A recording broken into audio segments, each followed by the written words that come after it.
주님 우리 가운데 함께 하십니다. 오늘 또 옆에 계신 분들에게, 가정과 또 모인 곳으로 예배당 가는 모든 분들, 그리고 우리 예배당 계시는 분들, 임마누엘 하나님을 기억하시면서 우리 주님이 우리 가운데 함께 하십니다. 이렇게 축복하시겠습니다. 주님 우리 가운데 함께 하십니다. 함께 하십니다. 네, 오늘 예배 자리에 함께 하시는 우리 모든 분들의 심령과 삶 속에 아버지 하나님께로부터는 은혜와 평강이 항상 넘쳐나시기를 축복합니다. 오늘은 8.15를 기념하는 주일이기도 합니다.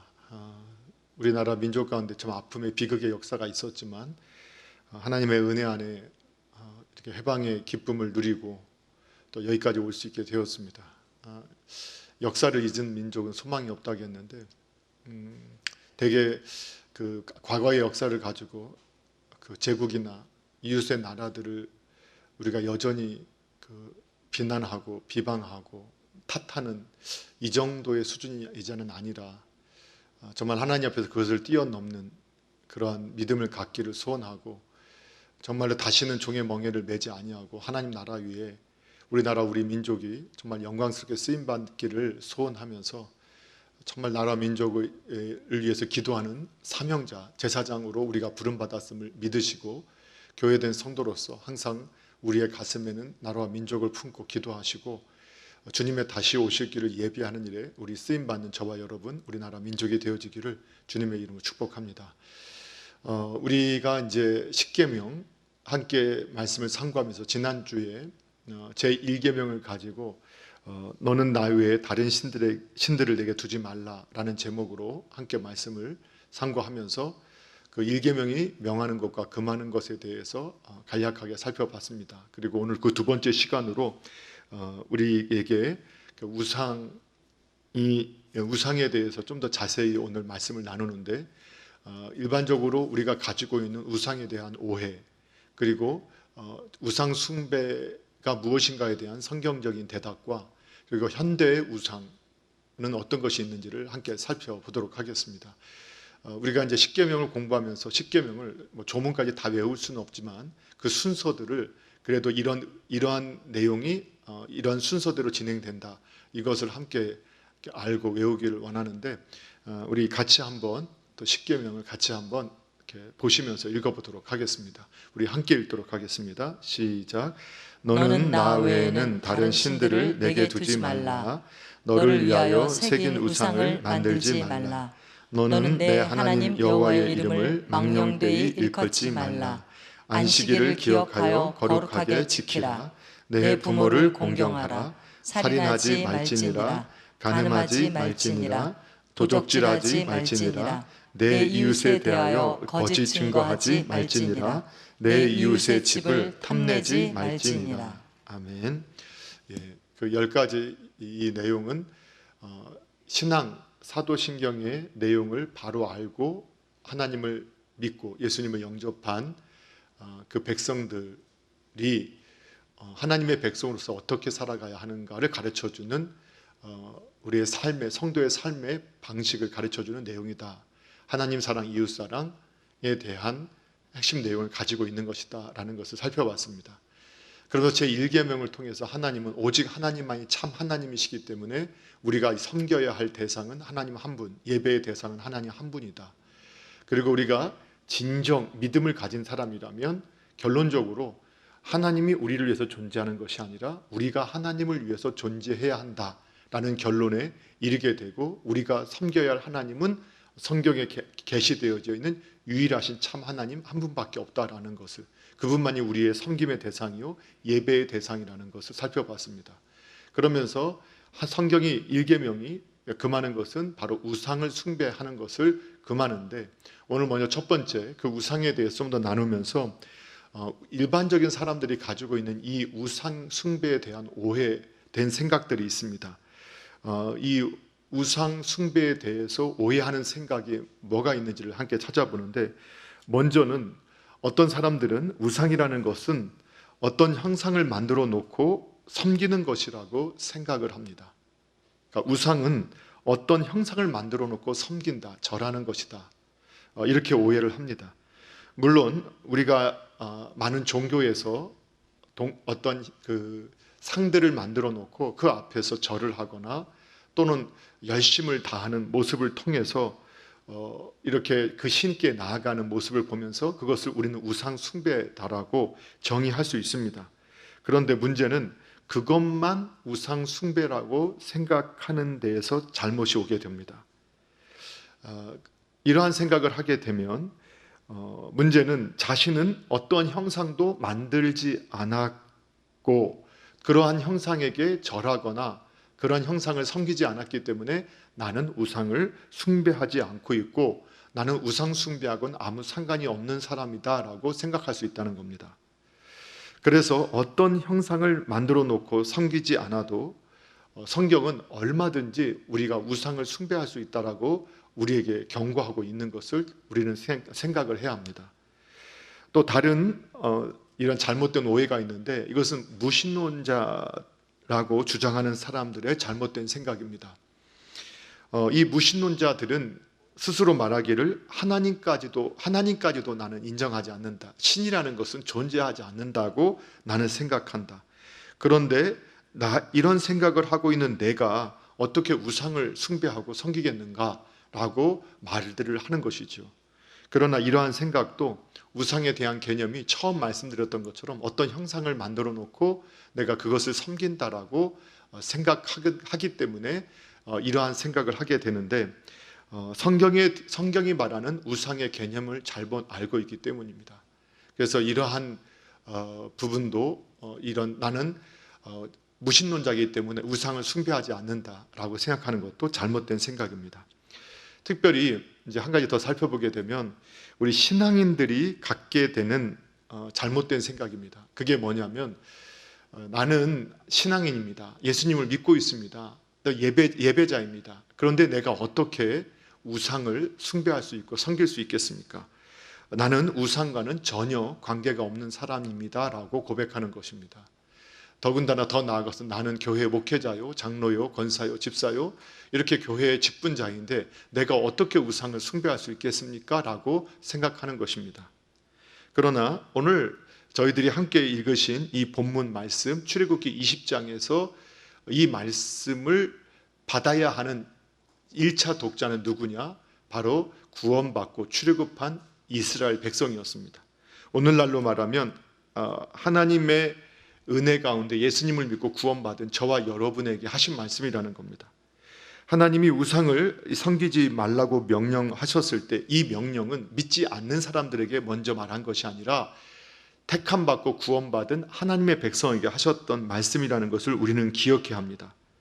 바로 이 명령은 오늘날 하나님을 섬기는 하나님 교회된 성도들을 위해서 주신 말씀이라는 것입니다. 좋은 예를 제가 하나 읽었는데요. 이렇게 만약에 한 아내가 남편이 이제 출근을 하는데 여보 오늘 돌아올 때는 또 술 좀 드시지 마시고 오세요 라고 이렇게 말을 했다고 한다면 이것은 그 남편이 술을 마시는 사람이기 때문에 그런 말을 하게 된다는 것이죠. 그렇죠? 뭐 남편이 술을 안 마시는데 출근할 때마다 여보 술 드시지 마시고 오세요? 그런 말 하지 않겠죠. 이러한 것처럼 하나님께서 우리에게 너희가 다른 신들을 섬기지 마라, 우상을 만들지 마라 이렇게 말씀하신 것은 바로 우리들 안에서 우상을 섬길 수 있는 가능성이 있고 또 우상을 섬기고 있기 때문에 이 말씀을 주셨다라는 것을 알 수 있게 된다는 겁니다. 그러니까 믿는 사람도 우상을 섬길 수 있다, 섬기고 있다라는 것을 우리에게 말씀해 주는 겁니다. 그렇기 때문에 우리 그리스도인들이라고 해서 나는 우상 숭배와는 아무 상관이 없다라고 생각하는 것은 잘못된 생각이라는 겁니다. 오히려 우리는 하나님 앞에서 이 하나님의 경고를 듣고 내 안에 우상이 있을 수 있다라는 것, 또 내가 잘못된 우상 숭배자가 될 수 있다라는 이러한 겸손한 자세로 항상 내 영혼을 살피고 하나님만 섬기는 삶을 살아야 한다라고 이렇게 항상 자신에게 다짐하고 살피는 지혜가 필요합니다. 여러분 우리가 볼 때 야곱이 베델로 올라가자 할 때 그들이 우리가 가지고 있던 우상을 버리자 했더니 얼마나 많은 우상을 걷어들여서 거기다가 묻어뒀게 됩니까? 그러니까 이것처럼 하나님을 섬기는 집안이었던 야곱 집안에도 그 집안에 수많은 우상들이 함께하고 있었던 것을 성경이 보여주고 있는 것처럼 예수님을 하나님을 섬긴다고 하는 우리들 안에 우상이 있을 수 있다. 이것을 기억해야 합니다. 자, 그러면 그럼 우상 숭배라는 것은 무엇이냐? 두 번째로 그러면 지난주에도 살펴봤지만 우상 숭배의 정의에 대해서 좀 다시 한번 살펴보는데 지난주에도 하이델베르크 문답, 소율의 문답을 가지고 1계명의 의미, 금하는 것, 명하는 것 살펴보지 않았습니까? 그런데 하이델베르크 95문에서 우상 숭배란 무엇인가? 라고 질문할 때 우리는 이렇게 대답해야 한다고 했죠. 같이 한번 읽어보도록 하겠습니다. 시작. 우상 숭배란 말씀을 통하여 당신 자신을 계시하신 유일하신 참 하나님 대신에 혹은 추가해서 우리의 신뢰를 두는 어떤 것을 가지거나 만들어내는 것입니다. 아멘. 우상 숭배가 뭐냐? 하나님께서 말씀을 통해서 계시한 하나님이 아닌 하나님을 섬기는 겁니다. 이해가 되시죠? 우상 숭배란 말씀에 계시된 하나님이 아닌 하나님을 섬기는 것, 그리고 그 말씀에서 계시된 하나님을 섬기기는 하는데 거기에 인간이 내가 만들어낸 하나님의 이미지를 추가해서 섬기는 것. 그래서 그렇게 하나님을 믿는다고 생각하는 것이 우상 숭배다라고 정의할 수 있다는 겁니다. 그래서 성경은 계시된 하나님을 대신하고 계시된 하나님의 인간의 생각을 더한 그 하나님을 만들거나 그런 하나님을 의지하는 것, 이것이 바로 우상 숭배다라고 말씀하고 있어요. 그러면 왜 사람이 그렇게 성경에 계시된 하나님이 아닌 또 계시된 하나님 위에다가 인간이 만든 하나님을 더해서 이렇게 섬기고자 하느냐? 그 이유가 오늘 본문의 4절에 이렇게 나오고 있어요. 자, 우리 4절의 상반부만 같이 한번 읽어보는데 함께 읽겠습니다. 시작. 너를 위하여 새긴 우상을 만들지 말고. 아멘. 다른 신들을 섬기지 마라. 그 다른 신들의 본질이 뭐냐? 너를 위하는 거다. 네가 너 자신을 위해서 만드는 거다. 이렇게 말씀하고 있어요. 그래서 신명기 5장 8절에서 신명기 5장 8절은 2세대 그리스도인들에게 주신 말씀인데 거기에 더 분명하게 자기를 위하여 우상을 만들지 말라고 말씀합니다. 그러니까 우상의 본질이 뭐냐? 자기를 위하는 겁니다. 그러니까 성경은 인간이 우상을 만들어 섬기는 가장 중요한 이유를, 그 본질적인 이유를 우리에게 설명해 주고 있는 겁니다. 그 이유는 분명합니다. 자기를 위하여서. 사람이 이 땅에서 섬기는 수많은 우상들이 있습니다. 그 수많은 종류의 우상들이 있습니다. 이것들이 많은 수가 있고 다양함을 가지고 있다 할지라도 그 본질적인 이유는 단 한 가지입니다.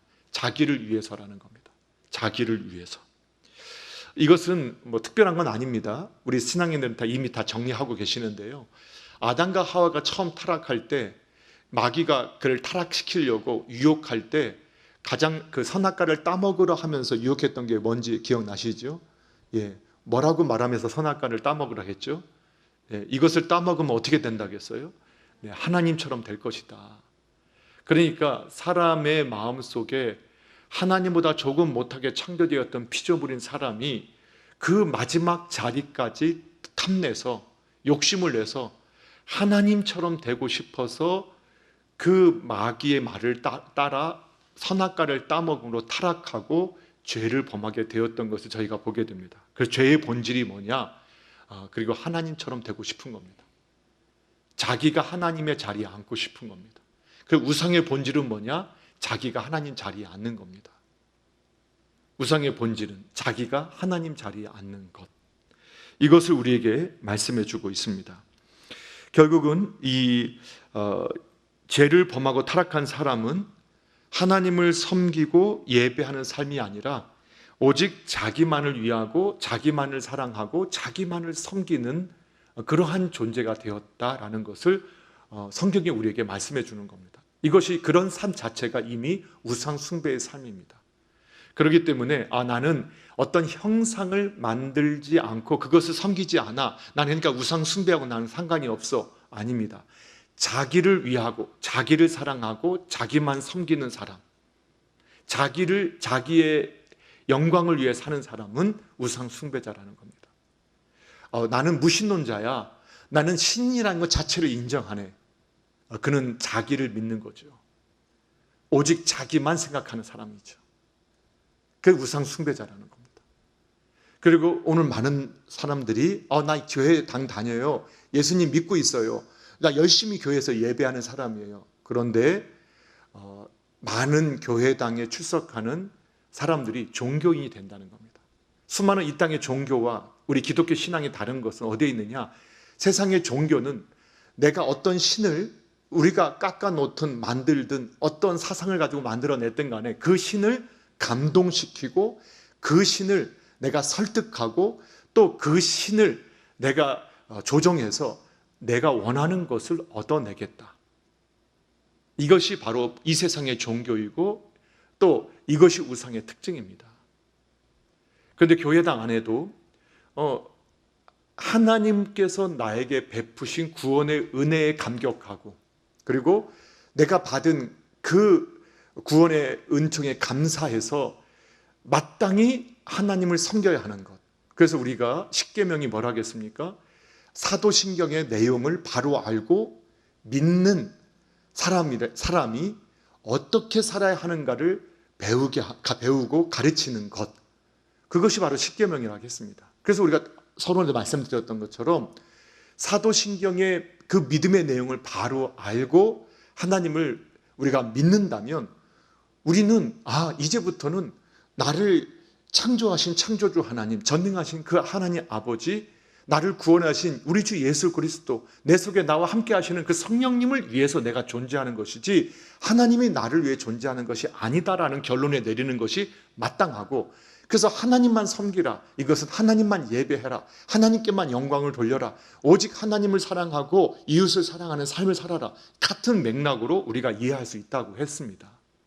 그런 결론이 내려져야 합니다. 그런데 이 종교인들은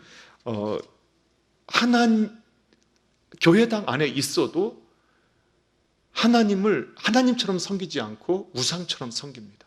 내 목적, 내가 원하는 이 땅의 욕망을 채우는 도구로 하나님을 이용하려고 한다는 겁니다. 이게 바로 우상 숭배의 모습이다, 이렇게 말씀하고 있는 거죠. 우리가 이 세상 사람들을 살펴보면요, 세상 사람들은 결국은 자기를 위해 살아갑니다. 크게 보면 자기의 이익을 위해 살고, 그리고 자기의 명예를 위해서 살고, 자기의 자아 성취를 위해 삽니다. 사람들이 뭔가 열심히 사는 것처럼 보이지만 본질적으로 들어가 보면 이 세상의 사람들은 결국은 자기를 위해 사는데, 자기의 이익을 위해서, 자기의 명예를 위해서, 또 자기의 자아 성취를 위해서 살아가는 모습을 가지고 있다는 겁니다. 많은 사람들의 삶의 패턴이 있지만 결국은 그 행동을 우리가 분석해 보면은 이 세 가지로 그 세 가지의 모습으로 결론이 내어지고, 그것을 한 가지로 요약하면 자기를 위해서 산다는 겁니다. 그래서 자기 이익 때문에, 자기의 명예 때문에, 그리고 자기의 자아를 실현하기 위해서 살아간다는 겁니다. 근데 결국은 영적인 눈으로 보면 이것이 다 우상 숭배의 모습이라는 겁니다. 예를 들면, 그래서 조금 더 지나친 해석이 될 수도 있겠지만, 우리가 보면 도덕질 하는 사람들은 자기 이익을 위해서 도덕질 하지 않습니까? 그렇죠? 그러면 우리가 가난한 사람을 구제하고 연약한 사람을 돌보는 행위들, 예를 들면 예전에 이제 우리가 가난하게 살 때, 벌써 이제 우리나라는 정말 세계 10대 강대국, 강대국보다는 부유한 나라가 됐죠. 그래서 제가 어렸을 때 보면 연말 연시에 보면 TV에서 꼭 나오는 게 있었어요. 연말 연시 성금을 모으고 우리 따뜻한 사랑을 전합시다, 이렇게 사람들한테 요구를 하고, TV에서도 성금을 모은다라는 방송을 하고, 각계각층의 사람들이 TV에 출연해서 성금을 이렇게 집어넣고 저금통, 돼지 통장도 갖고 와서 거기다가 저금통도 갖고 집어넣고 하면서 막 사연도 설명하면서 격려했었죠. 근데 지금은 그게 없어요. 근데 왜 그러냐? 그때는 너무 가난했기 때문에 국가가 돈이 없어서 그렇게 사람들에게 감동을 줘서 또 이렇게 격려해서 그걸 모아서라도 그 사람들한테 나눠줘야 했기 때문이에요. 지금은 그런 성금 안 하잖아요. 자발적으로 하라고 하잖아요. 왜요? 이제는 국가가 세금을 잘 거두고 우리 국민이 부하게 돼서 세금을 거둬서 그거 가지고 다 복지를 할 수 있게 되기 때문에 그렇게 하지 않았어요. 그래서 그때는요, 그런 분들뿐만 아니라 어떤 게 미담으로 많이 나왔느냐, 고아원, 양로원, 이렇게 아주 그 가난한 분들에게 가서 뭐 정치인들이나 경제인들이나 어떤 뭐 사람들 단체들이 그 구호품이라고 해서 그때는 꼭 박스를 하여튼 뒤에다가 벽처럼 쌓아놓고 거기에다 무슨 하면서 다 걸어 놓으면서 그걸 사진을 찍었단 말이에요. 그게 이제 그렇게 했는데, 그렇게 함을 통해서 기업의 이미지도 개선하고 그 단체의 이미지도 개선하고 어쩌면 자기 만족, 자기가 그거 하고 싶었던 그 자아, 어떤 그렇게 내가 이런 일을 통해서 만족을 얻고 싶었던 그런 만족을 얻을 수 있었다는 거죠. 자, 그런데 우리 눈으로 보면 도둑질한 사람과 그리고 이렇게 가난한 사람을 위해서 헌신하고 봉사한 사람, 너무나 큰 차이가 나지만 신앙의 눈으로 볼 때 결국은 도적질을 하는 사람이나 그리고 자기의 이익을 위해서, 자기의 명예를 위해서, 자기의 영광을 위해서, 자기의 그 자아 실현을 위해서 그렇게 한 사람은 별 차이가 없다는 겁니다. 결국 다 같이 죄의 본성에서 그 악을 행한 거라는 겁니다. 이해가 되시나요? 그러니까 우상 숭배와 하나님을 섬기는 것은 종이 한 장 차이입니다. 정말로 그 목적이 어디 있었느냐, 그걸 우리에게 말하는 거예요. 그래서 우리가 볼 때 종종 우리 성도님들이 교회당 안에서 기도하실 때도 이게 정말 이것도 종이 한 장 차이라고 생각하는데, 우리 자녀가 좋은 대학 가서 하나님께 영광 돌리게 하여 주옵소서. 우리가 그걸 배웠거든요. 교회 안에서 뭘 배웠냐면 우리는 하나님의 영광을 위해서, 하나님을 위해서 그렇게 하라라고 해서 기도 제목을 낼 때도 기도 제목은 그렇게 내요. 우리 아이가 이번에 좋은 대학에 뭐 서울대학에 하버드에 무슨 어디에 합격해서 하나님께 영광 돌리게 하옵소서. 그런데 교회당은 안 나와요. 그러면서 어머니 아버님 뭐라고 하냐면, 야, 기도는 내가 할 테니까 너는 대학 합격하고 난 다음에 그때부터 해라. 이제 이렇게 말을 하게 된다는 거예요. 근데 그게 바로 말은 그러니까 말이, 그래서 성경에 보면 항상 그 계시록의 마지막에는요, 내가 네 믿음을 보겠느냐. 믿음 안 본대요. 뭐를 본다겠어요? 행위 본대요. 이상하잖아요. 지금까지 믿음만 본다겠잖아요. 근데 성경이 말하는 그 마지막 행위라는 거는 믿음의 행위를 본다는 겁니다. 믿음의 행위. 결국은 믿음은 뭘로 나타나느냐? 행위로 나타난다는 거예요. 그 믿음의 행위를 보고 하나님께서 우리에게 판단하시겠다고 말씀하셨다는 거예요. 그러니까 자녀 정말 중요한 문제가 뭐냐는 거예요. 하나님의 영광을 위해서, 아니요, 그 아이가 대학 못 가도 하나님께 영광 받으세요. 예, 그냥 좋은 직장 못 가도 하나님께 영광을 돌릴 수 있어요. 근데 아무리 좋은 대학 가고 아무리 좋은 직장에 취직해도 하나님 없이 자기 영광을 위해서, 자기 명예를 위해서, 그래서 평생 자기 이익을 위해서 그걸 가지고 사는 사람도 얼마나 많아요. 스스로 속일 수 없다는 거예요. 자, 그러면 우리가 이렇게 정리를 할 때 나는 우상 숭배에 대해서 오해하는 것들 이제 좀 정리가 되시죠? 난 형상을 안 만들고 거기에다가 절하거나 섬기지 않았어. 나는 무신론자인데 무슨 우상을 섬겨? 나는 기독교인이야. 나 예수님 믿고 있고 나 직분자야. 그러니까 나 우상 숭배하고 나하고는 상관없어. 그렇지 않다는 거 이해되시죠? 성경이 말하는 우상 숭배는 자기를 위해서 자기가 필요한, 성경이 계시된 하나님이 아닌 자기가 필요한 하나님을 만들어내는 거예요.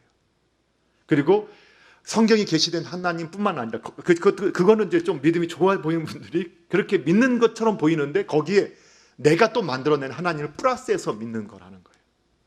그게 바로 우상 숭배다. 자, 그러면 이제 오늘날 현대의 그리스도인들 안에 있는 우상은 뭘까? 지난주 여러분 공부하셨던 기억나세요? 칼빈이 이런 말을 했다겠죠? 하나님을 떠난 인간의 마음은 뭐라고요? 우상 제조 공장이다. 기억나시죠? 칼빈 그 목사님이 말씀하시기를 그 성경을 정리하면서 깨달은 거죠. 그래서 정말 하나님을 떠난 사람의 마음은 우상 제조 공장이다. 왜? 하나님만이 나를 보호하시고 채워주시고 모든 걸 공급하시고 또 나의 기준이 되어지는데 그걸 하나님이 없어지니까 하나님 없이 내 욕망, 내가 원하는 것을 실현하려고 하니까 안 되는 거예요. 그러니까 나의 욕망을 실현해 줄 신을 끊임없이 내 안에서 만들어내는 거예요. 내 평안함을, 내 안정을 찾아낼 대상. 그것이 사람이 되기도 해요. 부모님이 되기도 하고 또 배우자가 되기도 하고 또 자녀들이 되기도 하고 또 다양한 물질이 되기도 하고 어떤 가치가 대상이 되어진다는 거예요. 이 모든 것들이 다 우상이라는 거예요. 자, 그래서 이 세상에는 다양한 신관들이 있어요. 이렇게 살다 보니까 이 세상에 사람들은 아니라고 하지만 다양한 신들이 있고 그 신들을 생각하는 철학적인 사상들이 있어요. 예를 들면 그냥 1, 2부 때 막 정리를 해드리니까 좀 다들 이렇게 조시더라고요. 그래서 이제 그렇게 다양하게 설명을 하지 않고 그냥 가르 이론만 말씀을 드리면 그냥 다신론 같은, 그러니까 신들이 참 많다. 그리고 다 섬겨야 된다. 그래서 여러분 일본에 가서 선교사님들이 참 힘들어하는 게 뭐냐면 예수님 믿으세요 하면 다 믿는다고 한다는 거예요. 그런데 그들에 보면 집에 가면 이렇게 앞에 신을 모시는 단을 이렇게 항상 이렇게 종교심이 많아서 단을 갖고 있는 집들이 많은데 예수님 믿는다고 하면 그날부터 십자가 갖고 와서 그 신단에다가 이렇게 올려놓는 거예요. 그러면 다양한 신들을 섬기면서 나 예수도 이런 생각이에요. 이왕 신이라는 건 다 우리를 도와주는 존재니까 신은 많이 모시고 있으면 좋은 거 아니야? 이게 다신과 같은 세계관이에요. 그 다음에 범신론 같은 세계관, 힌두교 같이 자연이나 인간 모두가 다 신이 될 수 있다. 그래서 막 인도에 3억 3천의 신이 있다 하는 거, 이런 신관이잖아요. 모두가 다 신이 될 수 있다. 신은 어디나 다 있다. 뭐 이렇게 생각하는 거예요. 이게 범신론이라고 해요. 그 다음에 하나 더 나아가서 하나가 더 있는데, 이신론이 있어요. 이신론은 뭐냐? 그냥 단어가 좀 어려운데 그냥 이신론은 이런 거예요. 하나님이 계세요. 그리고 하나님이 이 세상을 만들었다는 것도 인정해요. 그런데 하나님은 우리의 삶에 개입하지 않는다는 거예요. 이게 이제 근대 와서 이제 생겼던 신관인데 하나님이 계신 거 인정하고 그분이 만물을 만들었다는 걸 인정해요. 그런데 그분은 우리 밖에 있어요. 저 초월적인 존재라서 저 하늘에 계시고 우리 삶에 간섭하지 않으시고 이 세상은 어떻게 움직이느냐? 처음에 하나님께서 정하신 자연 질서 또는 자연의 어떠한 그 자연 법칙에 따라서만 움직인다. 이렇게 이제 이해를 하는 거죠. 그런데 이런 신관이 왜 중요하느냐? 이렇게 다양한 신관, 이런 신들, 이게 이제 결국에 이런 신관이 우상 숭배가 된다는 거예요. 이 월리엄 바클레이라고 하는 한 분은 어떤 신을 섬기냐에 따라서 당신의 인격이 결정이 된다. 이렇게 말을 했거든요. 어떤 신을 섬기냐에 따라서 당신의 인격이 결정이 된다. 다른 말로 하면 당신이 어떤 신관을 가지고 있느냐에 따라서 당신의 인생이 바뀌게 된다. 이렇게도 우리가 정의할 수 있다는 겁니다. 자, 왜 그러느냐? 우리가 이제 주변에 보면 우리가 인도의 힌두교 사상, 거기는 숙명론적인, 지금 내가 태어난 거는 신의 뜻이니까 내가 그냥 그걸 받아들이고 그 안에서 그냥 그 안에서 감사하고 살아가라는 거예요. 참 좋은 말 같잖아요. 그러니까 학대를 받아도 뭔가를 개혁하거나 변화시키려고 하지 않아요. 그냥 순응하며 사는 것이 가장 잘하는 거예요. 그리고 그 신분 제도에서 그냥 주어진 대로 사는 것을 당연하게 여겨요. 그리고 대신에 그렇게 잘해야, 그런 사상은 어떤 게 있냐? 제도를 유지해야 되니까 그렇게 잘하는 사람이 다음 세계, 그들은 이제 순환적인 불교인들이나 이 힌두교 동일하게 환생을 믿거든요. 다시 태어나는 걸 믿는단 말이에요. 순환적인 역사관이에요. 그러니까 다음 생애라도 나는 더 좋은 계급으로 태어나려면 지금 순응하고 잘 살아야 돼. 이렇게 가르치는 거예요. 그러니까 인도의 어느 도시에 가면 거기는 관광으로 먹고 살고 구걸해서 먹고 사는데 천민객으로 태어난 그 아이들은 어차피 성공할 수도 없고 이 땅에서 살 소망도 없고 하는데 그냥 천민으로 잘 살아야 되고 구걸하면서 잘 살면 되니까 어떻게 하느냐? 그 도시에 가면 팔, 다리 잘린 사람들이 너무 많은 거예요. 이유가 뭐냐? 이왕 이렇게 살 수밖에 없는 인생으로 태어났는데 국어를 더 많이 받을 수 있는 거는 불쌍하게 보여야 되는 거예요. 그러니까 아이가 어느 정도 자라고 나면 그 아이를 데리고 어디로 가느냐? 기찻길 가가지고 기차가 올 때 팔을 갖다 거기다 올려놓는 거예요. 아니면 발을, 다리를, 아니면 다른 걸로 해서 그걸 다리를 깨트리는 거예요. 자르는 거예요. 왜? 그래야 더 국어를 잘 받을 수 있으니까. 여러분, 그 종교적인 세계관이 그 인생을 결정하고 삶의 방향을 바꿔버린다니까요. 우리가 이슬람의 지하드, 극단적인 이슬람 테러주의자라고 하는데 이 사람들이 자기 목숨을 귀하게 여기지 않잖아요. 그리고 폭탄을 가슴에 품고 뛰어들고 비행기를 탈취해서 그냥 죽는 거를 두려워하지 않잖아요. 그런데 이슬람의 경전에 꾸란에 보게 되면 자살은 분명히 죄악이라고 가르치고 있단 말이에요. 그러나 이 사람들이 왜 그렇게 행동할 수 있느냐? 이 종교적 가르침 중에서 알라를 위해서, 그 신을 위해서 목숨을 버린 사람에게는 너무나 큰 보상이 있다는 거예요. 그렇게 가르치는 거예요. 근데 이 세상에서는 너무 가난하게 출생했고 어렵게 출생했고 그리고 가진 것도 없는데 내가 신을 위해서 내가 목숨을 버리면 내가 많은 것을 보상받는다. 그것 중에 하나가 뭐냐? 그러면 즉시 죄사함을 받는다. 알라를 위해서 내가 목숨을 버리면 즉시 죄사함 받고 천국에 들어가고 홍옥 왕관을 쓰게 되고 그 이유가 모르겠지만 처녀를 72명, 처녀 70몇 명을 아내로 얻을 수 있고 그리고 자기 친척 70명에 대해서 내가 중보할 수 있는 그러한 혜택을 누리게 된다. 그거를 갖다가 계속 세뇌시키는 거예요. 그러니까 그렇게 들은 사람들이 아니 이 세상에서는 지금 현실을 보세요. 먹고 살 것도 없고 아무것도 없는데 내가 알라를 위해서 이 폭탄을 갖고 뛰어들어 죽으면 이러한 많은 것을 누릴 수 있다고 계속 그 종교적인 신념에 사로잡히게 되니까 어떻게 돼요? 직북에 폭탄을 안고 가는 거예요. 전혀 두려워하지 않아요. 여러분, 그래서 이 잘못된 신과 이 우상 숭배는 결국 인생 전체를 망쳐버리게 돼요. 자, 그래서 여러 가지 우상이 있지만 마이클 호튼은 십계명을 통해 보이는 삶의 목적과 의미라는 책에서 현대 우상에 대해서 우리에게 가르쳐 줍니다. 근데 특히 제가 이 부분을 제가 이렇게 발췌한 것은 이 마이클 호튼이 우리에게 전해주는 이 우상들은 특별히 그리스도인들이 우상 숭배인지 모르고 우상 숭배로 여기는 것들에 대해서 설명해 줘요. 자, 근데 이제 첫 번째는 뭐라고 하느냐? 현대 교회 안에 있는 우상이 뭐냐? 돈과 섹스와 권력과 성공이다.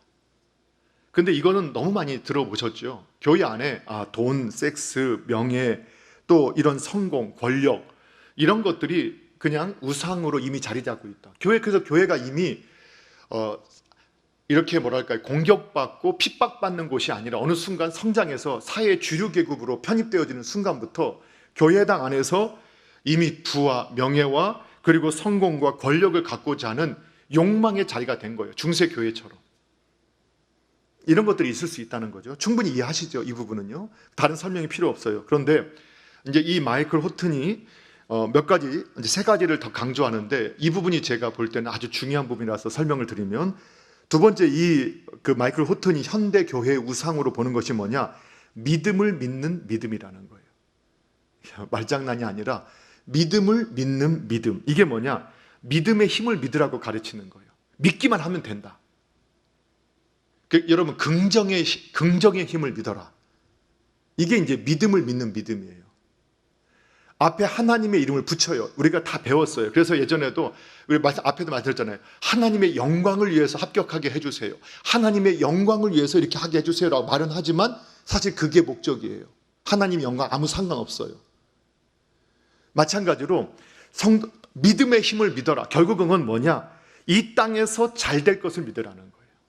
땅에서만 잘 되는 것이 마치 믿음의 결과인 것처럼 생각을 하게 만들고 성도를 오해하게 만든다는 거예요. 결국은 이것은 성공을 이 땅에서 잘 되는 것을 우상화하는 믿음이라는 거예요. 그 믿음을 믿는 믿음, 긍정의 힘을 믿어라. 긍정의 믿음을 가져라.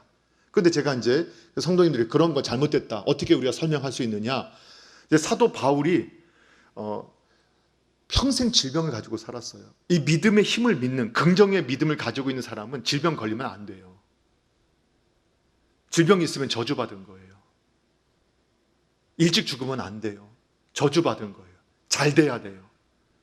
그런데 사도 바울은 잘 안 됐잖아요. 40에서 하나를 감한 매를 3번이나 맞았나요? 그리고 몇 번의 파손되는 배 속에서 죽을 뻔한 위기를 수없이 넘겼어요. 자기의 불행한 기획들을 다 강조하잖아요.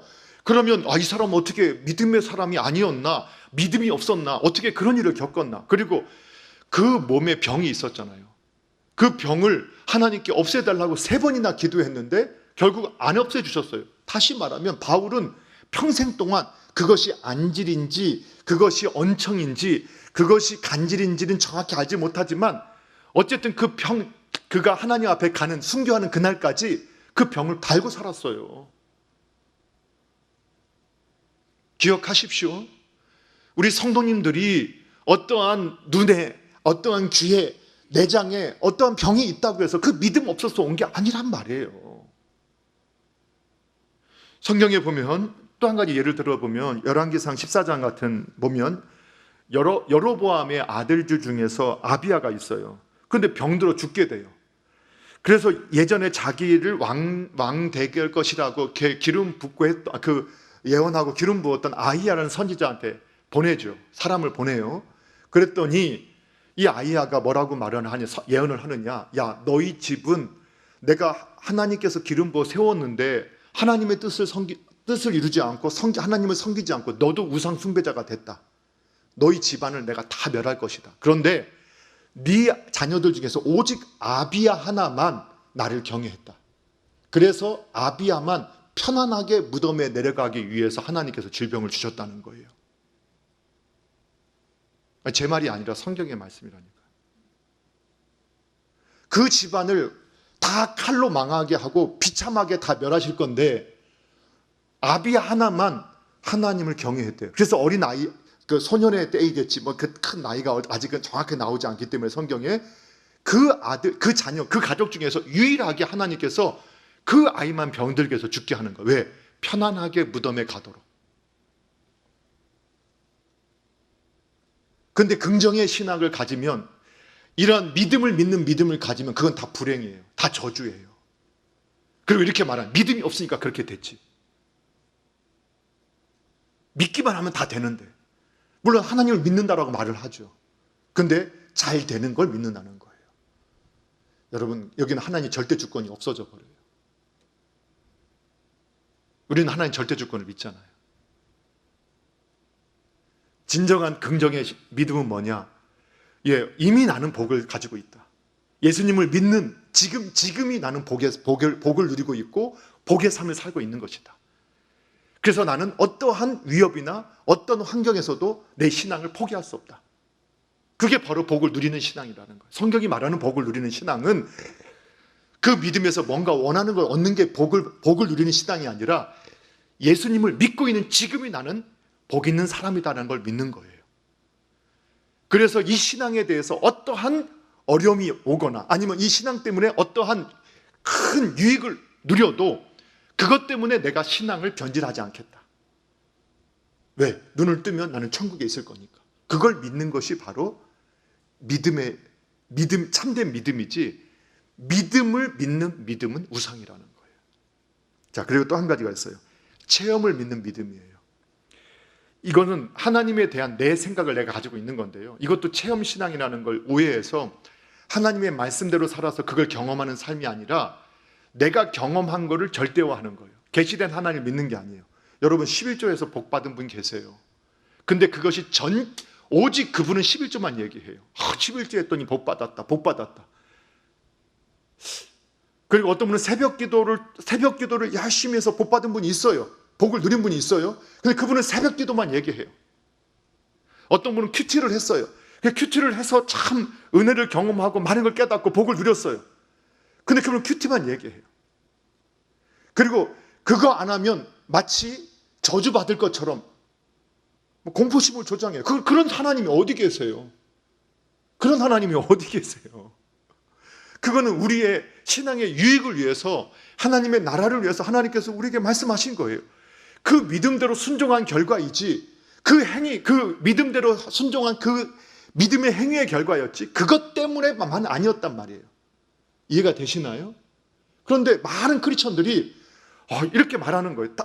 오직 모든 게 다 그래요. 하나로 그냥 더 귀결되는 거예요. 내가 경험했던 하나님. 그리고 그렇게 안 하는 것은 잘못된 것인 것처럼 누군가를 정죄하는 모습. 그러니까 체험을 절대하는 신앙, 잘못된 거예요. 이것이 우상이에요, 우상. 성경은 하나님은 정말 그런 분이 아니세요. 또 아주 이것을 교회 안의 우상으로 사랑을 믿는 믿음이에요. 사랑을 믿는 믿음. 이것도 우상이다. 참 마이클 호톤이 잘 정리했던 것 같아요. 이게 사랑을 믿는 믿음이라는 게 뭐냐? 사랑, 우리가 십계명의 본 뜻이 뭐라겠어요? 하나님 사랑, 이웃 사랑, 결국은 사랑이다. 우리가 성경도 그렇게 가르친다고 목사님도 말씀하지 않았습니까? 예, 맞아요. 그런데 사랑이라는 것은 하나님 사랑 안에서 성경이 가르치는 사랑이라고 했잖아요. 근데 성경이 가르치는 사랑이 아니라 모든 것을 사랑으로 덮어버리려고 해요. 사랑으로. 사랑하라고 했잖아요. 그러니까 동성애자도 사랑해야죠. 맞아요. 동성애자 사랑해야 돼요. 근데 동성애는 죄예요. 살인자라도 사랑해야죠. 근데 살인은 죄예요. 그 동성애가 죄라고 말하면 사랑이 없다라고 말하는 것은 잘못된 거예요. 그런데 사랑의 우상에 빠져서 이 잘못된 이런 신앙을 갖고 있는 분들이 오히려 다른 믿음을 가진 사람 앞에서 예수님은 사랑이다, 사랑이다 하고 동성애자 앞에서 피켓을 들고 그 벌거벗고 그 추악한 모습 앞에서 예수님도 동성애자를 사랑하신다, 사랑하신다. 그래요, 사랑해요. 근데 그 동성애를 정말 너무 가증스럽게 여기시고 아파하세요. 근데 사랑을 우상으로 만들어버렸어요. 성경이 말하는 사랑이 아니라. 이해가 되시죠? 그래서 교회 몸된 그리스도의 교회에서 권징이 사라지게 만들어요. 다 사랑인 거예요. 권징을 하되 물론 한 사람과 만나서 은밀하게, 그리고 공동체로 만나서 또 두세 사람이 가서 또 은밀하게 회개하게 하고 또 정리하게 하는 것 필요하죠. 너무 대놓고 처음부터 그냥 정죄하는 이것도 문제겠지만, 그리고 안 되면 교회에다 말해서 정말 적절한 치리가 있어야 돼요. 근데 치리를 안 하니까 이분에게 당했던 분이 또 저분에게 또 당하고 또 당하게 만들고 또 당하게 만드는 이런 일들이 반복되는 거죠. 자, 그리고 하나 이제 마이클 호튼은 자아를 믿는 믿음, 이거는 이제 우리가 자기를 위하여 우상의 본질에 대한 걸 또 얘기했기 때문에 이건 동일한 거니까 설명 안 드려도 될 것 같아요. 자, 그리고 나서 현대 교회의 다른 이제 그 학자들이 말하는, 또 저도 동의하는 현대 교회 우상이 또 있어요. 그게 뭐냐? 각종 사상이에요. 각종 사상, 세계관, 이즘, 인본주의적인 세계관, 각종 사상, 이즘. 그러니까 어떤 것이 있느냐? 예를 들면 공리주의. 이 공리주의라는 건 한마디로 말하면 자신이 행복을 위해서 살아야 한다는 거예요. 행복이 목적이에요. 행복이 목적. 그러니까 교회 안에 이 공리주의가 들어오면 어떻게 되느냐? 교회는 우리를 행복하게 해줘야지. 교회가 우리를 행복하게 해줘야지. 우리를 감동시켜주고 우리를 위로해주는 곳이 교회가 돼야지. 아니요. 교회는 하나님을 섬기는 곳이에요. 그리고 하나님의 뜻을 배우고 이 세상에서 하나님을 섬기는 사람들로 우리를 만들어가는 곳이 교회예요. 교회는 훈련받는 곳이에요. 교회는 하나님의 말씀에 훈련을 받는 곳이란 말이에요. 그래서 왜 그러면, 그리고 진정한 행복은 어디서 오느냐? 어떠한 교회가 어떤 인간적인 교제, 아니면 교회 안에서 어떠한 아주 감동스러운 프로그램, 어떠한 설교에서 뭔가 아주 그냥 우리 가슴을 울리는 이것들이 아니라는 거예요. 결국 진정한 행복은 뭘로 오느냐? 하나님의 말씀에 순종함으로 오게 돼요. 그럼 오늘날 교회에 왜 하나님의 능력이 이루어져 가느냐? 교회에 수많은 사람들이 모이는데 자기의 만족, 자기의 행복을 위해서 교회로 와요. 이 공리주의 영역이에요. 하나님을 섬기고 하나님을 위해서 교회에 모여서 하나님께 예배하는 게 아니라 내가 하나님의 말씀을 듣고 그 말씀에 순종하기 위해서 오는 게 아니라 내가 듣고 싶은 것을 듣고 내가 위로받고 내가 필요한 것을 공급받기 위해서 온다는 거예요. 그러니까 교회가 말씀을 듣고 순종하는 곳이 아니에요. 덩치는 커지는데 영적 어린아이들만 모여 있어요. 그런 일이 벌어졌다는 거예요. 뿐만 아니죠. 교회 안에 자본주의, 사회주의, 민족주의, 물질주의, 공산주의, 이것들이 어떻게 만드느냐? 종교 혼합주의로, 종교 다원주의로, 종교 통합주의로 만들어 버린다는 거예요. 여러분, 이러한 각각의 이즘 또는 이 사상들이 하나님의 말씀보다, 신앙보다 우선한다는 거예요. 여러분, 제가 이제 8, 90년대 이렇게 뭐 대학가에서 함께 그렇게 하시는 분들하고도 이렇게 하고, 저도 90년대 이렇게 데모 좀 했거든요. 제 데모하게 생겼잖아요. 정의감에 불타서, 또 제가 그 당시 키도 커서 그 깃발 앞에서 딱 흔들면서 나갔거든요. 그리고 투쟁 하면서 딱 가게 나오잖아요. 사랑도 명예도 하면서 그냥 쫙 나갔거든요. 근데 이제 그 사상이라는 게 얼마나 무서우냐. 그 당시에 어떤 일이 벌어졌냐면, 어떤 사람들한테 계속 분신하도록 유도하는 거예요. 그 학생 지도부들이 자기가 분신하지, 자기는 안 해요. 그런데 동지여, 우리 민족을 위해서, 국가를 위해서, 노동자를 위해서 네가 분신하면 혁명의 불이 타오를 거다. 너는 열사가 될 거다. 그리고 무슨 열사. 제가 막 대학 다닐 때요, 하여튼 1년에 열사가 몇 명씩 나왔어요. 그런데 그것을 우리가 비난할 수는 없어요. 그런데 그러한 세계관, 그러한 사상에 물들게 되니까 하나님을 위해서 생명을 걸어야 할 인생이 어떠한 그 잘못된 그들의 현혹되어서 자기의 생명을 불러 태워서 죽여버리는 일들을 가볍게 여겨버리는 거예요. 여러분, 공산주의가 얼마나 무서운 겁니까? 자신의 목적을 위해서 모든 걸 수단화하잖아요. 사람도 수단화하잖아요. 그러니까 이 러시아 같은, 이게 소비에트 공화로 변질될 때, 변화될 때 자신의 동족 2천만 명을 죽여요.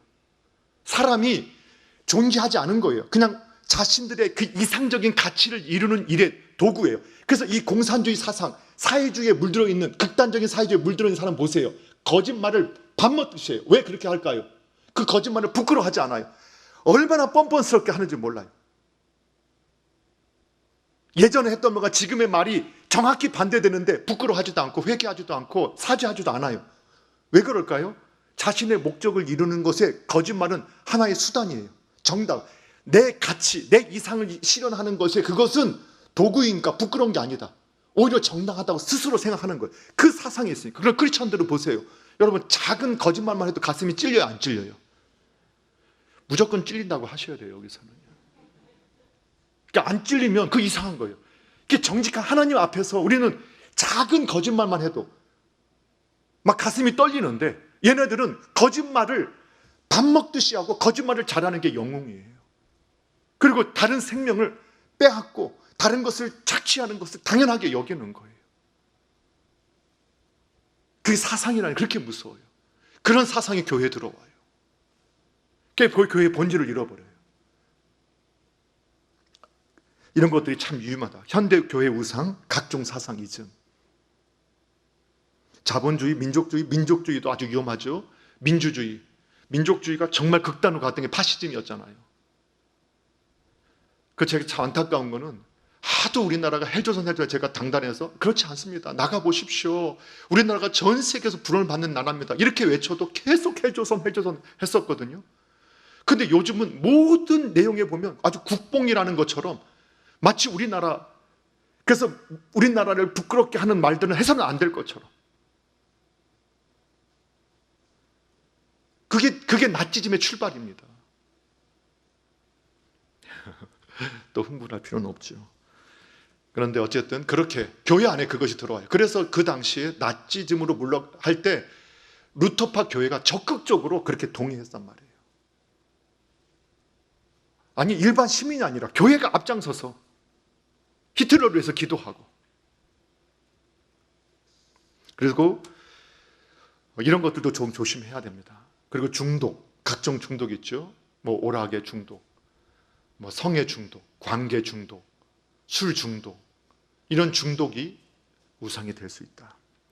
자, 그럼 마지막으로 개인적으로 내가 우상, 이게 제가 정말 하나님을 섬기는지 우상을 섬기는지 어떻게 분별하느냐, 다시 한번 우리가 점검해 봐야 돼요. 자기에게 물어봐야 합니다. 정말 내가 사랑하는 대상은 무엇인가? 내가 정말 사랑하는 대상은 누구인가? 이걸 물어보셔야 돼요. 솔직하게 정직하게 물어보셔야 돼요. 그리고 정말 내가 의지하는 대상은 누구인가? 그리고 한 가지 더, 나는 무엇을 위해 지금 이 일을 하고 있는가? 여기에 대답이 분명해야 됩니다. 그리고 분명하지 않다면 분명하게 만들어서 오셔야 됩니다. 지금부터 3200여 년 전 세겜에 울려 퍼졌던 믿음의 용장이었던 여호수아의 결단의 그 외침은 시간을 초월해서 오늘날 우리에게도 이러한 결단을 촉구합니다. 그래서 여호수아 24장 15절 말씀 같이 한번 읽고 마치도록 하겠습니다. 우리 함께 읽겠습니다. 시작. 만일 여호와를 섬기는 것이 너희에게 좋지 않게 보이거든 너희 조상들이 강 저쪽에서 섬기던 신들이든지 또는 너희가 거주하는 땅에 있는 아모리 족속의 신들이든지 너희가 섬길 자를 오늘 택하라. 오직 나와 내 집은 여호와를 섬기겠노라 하니. 아멘. 예. 오늘 여호수아의 고백처럼 나와 내 집은 오직 여호와를 섬기겠노라, 이러한 결단이 우리 남서울 중앙교회당에 속해 있는 모든 분들의 결단이 되어지기를 주님의 이름으로 축복합니다. 기도하겠습니다. 하나님 아버지 감사합니다. 오늘도 저희들에게 귀한 은혜 허락하여 주시고 하나님의 사람으로 살아가는 그 길을 보여주신 것 감사드립니다. 아버지 하나님, 우리 속에 정말 헛된 우상들이 있음을 고백합니다. 주님, 저희들에게 은혜를 베풀어 주셔서 우리가 정말로 악한 것에 굴복하지 않게 하시고 우상에게 굴복하지 않게 하시고 오직 하나님만 섬김으로 이 땅에서 주님의 영광의 빛을 드러내고 우리가 우리들에게 주시는 그 영광에 또 우리가 영광의 기쁨으로 참여하는 모든 우리 남서울 중앙교회 권속들이 될 수 있도록 역사해 주시옵소서. 주께서 함께 하심을 감사드리며 예수님의 이름으로 기도하옵나이다. 아멘.